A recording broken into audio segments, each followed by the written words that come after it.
Buenas tardes, que Dios les bendiga. Una vez más estamos aquí para compartir con ustedes la palabra de Dios, para que usted pueda ser lleno de su presencia y que pueda entender que el Señor está en el control de todo.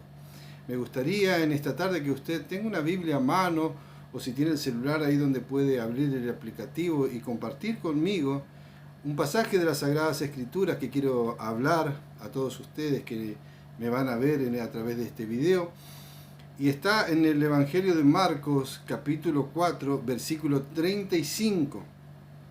Acá hay un relato donde nuevamente está Jesús con sus discípulos a orillas del mar de Galilea o el lago de Genesaret.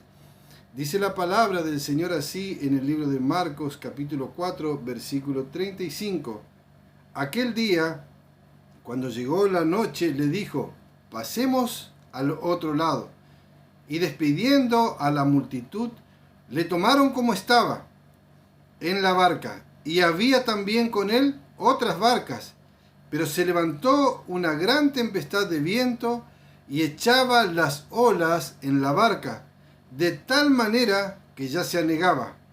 Y él estaba en la popa durmiendo sobre un cabezal. Y le despertaron y le dijeron: Maestro, ¿no tienes cuidado que perecemos? Levantándose, reprendió al viento y dijo al mar: Calla, enmudece. Y cesó el viento, y se hizo grande bonanza. Y les dijo: ¿por qué estáis así amedrentados? ¿Cómo no tenéis fe? Entonces temieron con gran temor y se decían el uno al otro: ¿quién es este que aún el viento y el mar obedecen? A través de este relato bíblico, yo quiero decirle, quiero compartir con todos ustedes y hacerle ver de que Jesús está en el control.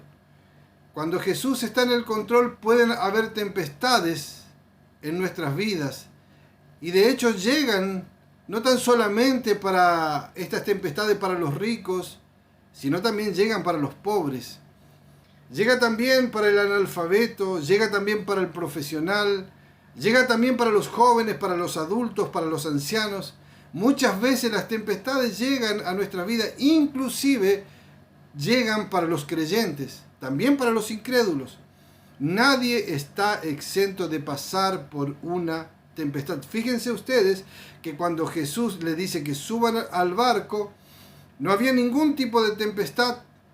La tempestad se origina a la mitad del viaje, en el medio del lago. Dice la Biblia que viene una tempestad de viento. Y este lago de Genesaret o mar de Galilea es un lago de agua dulce. Y este lago está rodeado por montañas nevadas. Y cuando los vientos fríos que descienden de las montañas golpea sobre la superficie del agua, hace de que estas tempestades acontezcan sobre las aguas. Y cuando esta tempestad se comienza a levantar, digamos que los discípulos estaban con miedo, ellos estaban inclusive con riesgo de vida, ¿no? Porque la Biblia dice que el barco ya se estaba llenando de agua. Fíjese que las tempestades muchas veces llegan de manera imprevista, muchas veces llegan de manera repentina, y estas tempestades que pasan en nuestra vida, que pasa con nosotros, nos llenan muchas veces de temor, de miedos, de dudas, puesto que nos encontramos frente a algunas crisis que por ahí no sabemos manejar. Se tornan también las tempestades muchas veces inadministrables.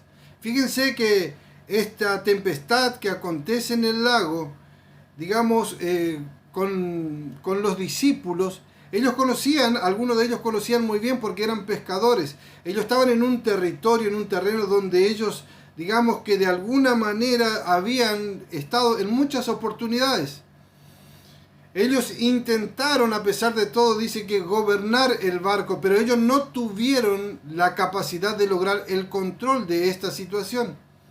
Y quizás esta situación por la que atravesaron los discípulos esté reflejando lo que usted está viviendo en algunas áreas de su vida. Y de repente esta situación que usted está pasando, aquello que por ahí es conocido y familiar por usted, ahora se está tornando o se está transformando en algo extraño. Quizás ya usted ha pasado por situaciones donde ha resolvido de una manera mucho más fácil, ¿no? Puesto que ya ha enfrentado algunas tempestades en su vida.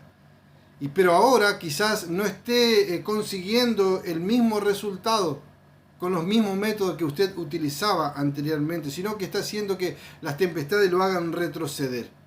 Pero cuando nosotros llegamos a un punto donde nuestra capacidad, donde nuestra fuerza, donde nuestro intelecto, donde nuestra experiencia ya no tenga más control sobre la situación, nosotros debemos saber que si alguna vez le hemos entregado las riendas de nuestra vida en sus manos, todavía Dios tiene el control. Y es por eso que usted tiene que dar gracias a Dios.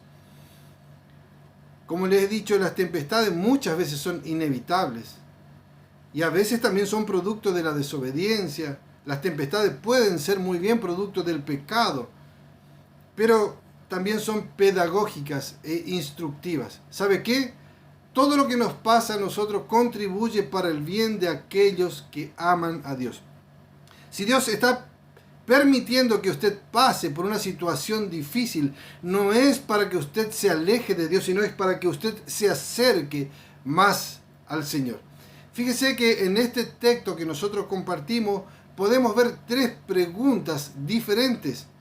Y en este versículo 38, cuando los discípulos ya no pudieron controlar más la situación, cuando ya estaba fuera de su control, ellos se dirigen hacia donde está Jesús, pero primero intentaron por sus propios medios gobernar el barco. Y llegan con una actitud y le hacen una pregunta a Jesús diciéndole: ¿no tienes cuidado que perecemos? Esta es la pregunta que los discípulos le hacen a Jesús. Y cuando el ser humano, cuando nosotros estamos pasando por una crisis, dígame si no es verdad, es a veces la sensación de que Dios no está interviniendo en esta situación por la que nosotros estamos atravesando. Pareciera que nuestras oraciones no son escuchadas por Dios.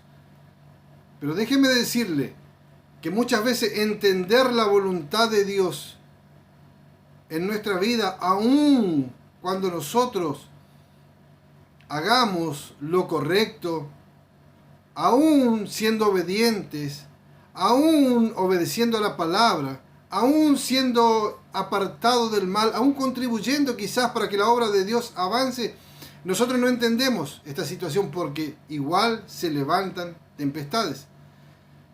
No es fácil, ¿no? Pero déjeme decirle que en la Biblia hay ejemplos de hombres que tuvieron que enfrentar muchas dificultades para que el reino de Dios pueda avanzar en esta tierra. Fíjese, el apóstol Pablo llega a Roma y escribe a los Filipos y les dice: quiero que sepan que las cosas que me acontecieron contribuyeron para el progreso del Evangelio. Yo cuando leí por primera vez esto y no entendí el contexto, dije, bueno, acá se abrió la puerta del Senado, Pablo pudo exponer, el apóstol pudo exponer la ley y muchos aceptaron, bueno, pero era completamente todo lo contrario. Fíjese que él va a Damasco y es perseguido. En Jerusalén es rechazado. En Tarso, de donde era originario, él es olvidado. En Listra, cuando estuvo, él fue apedreado. Fue a Macedonia por orden de Dios y una vez allí fue preso y azotado. Fue a Tesalónica a hacer la obra de Dios y le echaron de la ciudad. Allá en Corintio lo encontraron como un impostor. Dios lo envía a Roma y el día que embarca para ir a Roma enfrenta un naufragio.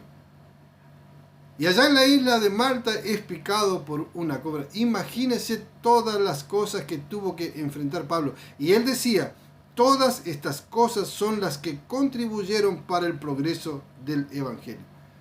¿Será que nosotros nos amedrentamos frente a una situación mucho menor? ¿Será que si nosotros estamos con miedo, será que nos está faltando la fe? ¿No es porque Dios no está en el control de nuestra vida? ¿Será que nosotros no hemos entregado las riendas de nuestra vida al Señor? Los discípulos se acercan a Jesús haciéndole esta pregunta: no tiene cuidado que perecemos, porque ellos no podían entender la necesidad de una calma urgente por el riesgo de vida que corrían y el socorro de la ayuda divina de Dios, o de Jesús, perdón. Y nosotros tenemos muchas dificultades en entender muchas veces los tiempos de Dios. Oramos y parece que no encontramos la respuesta. Oramos por nuestros hijos, por nuestra familia, por nuestra salud, oramos por nuestra iglesia, por toda, por la situación que nos envuelve, por la depresión quizás, por la angustia, por lo que vivimos, por nuestra economía. Y toda esa situación que nos aflige, me parece que hay personas que piensan, bueno, Dios no me está oyendo. Las cosas salieron de mi control, pero el Señor tampoco me escucha. Pero frente a esta realidad, cuando los discípulos van a hacerle esta pregunta, diciéndole, maestro, no tienes cuidado que perecemos. Dice que Jesús se levanta y le hace una pregunta, ¿por qué estáis así amedrentados? ¿Por qué no tenéis fe? Esta es la pregunta que Jesús le hace ahora a sus discípulos. ¿Será que si nosotros estábamos en esta misma barca con los mismos discípulos, será que nosotros íbamos a reaccionar de una manera distinta? ¿O íbamos a ir a Jesús con un reclamo diciéndole, Señor, ¿por qué no tienes cuidado que perecemos? Pero nosotros, ¿sabe qué? Nosotros debemos tener fe y no debemos tener miedo a causa de la promesa. Jesús dijo, vamos a pasar al otro lado. Cuando Jesús dijo, vamos a pasar al otro lado, no dijo, vamos a hundirnos en el fondo del mar.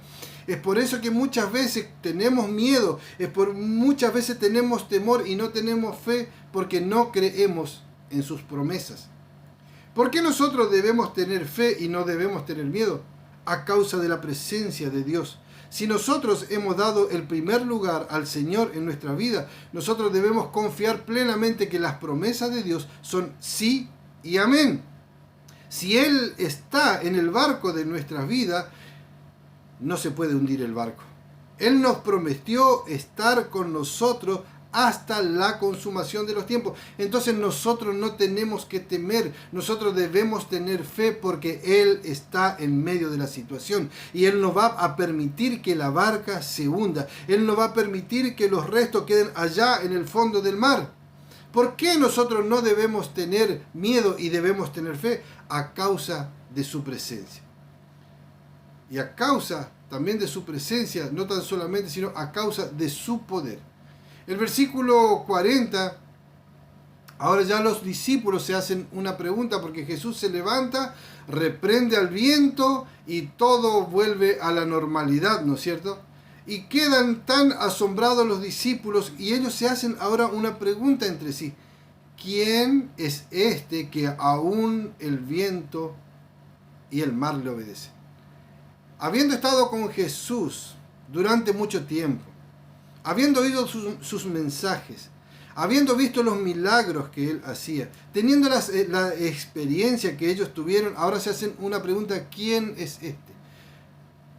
Haciendo una pregunta como dirigiéndose a un desconocido. Pero usted se pregunta, ¿quién es este? ¿Sabe quién es este? Jesús. Jesús es el centro de las Escrituras. Jesús es el que vino al mundo para hacer el bien y libertar a todos los oprimidos por el diablo. ¿Quién es este?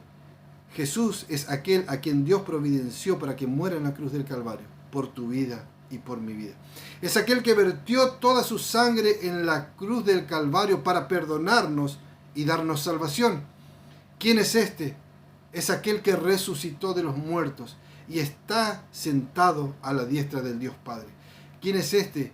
Es aquel que intercede ante el Padre por nosotros. ¿Quieres saber más quién es este? Es aquel que hizo una promesa que un día va a venir a buscar a su iglesia.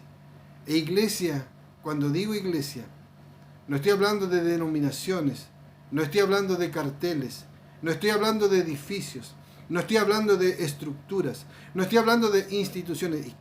Iglesia, eres tú y eres yo, y soy yo.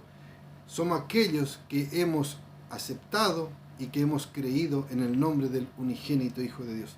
Por lo tanto, en esta tarde te digo que no tengas miedo. ¿Sabe por qué? Porque Jesús está en el control de todo. Que Dios te bendiga y espero que este mensaje sea de aliento y bendición para tu vida. Amén.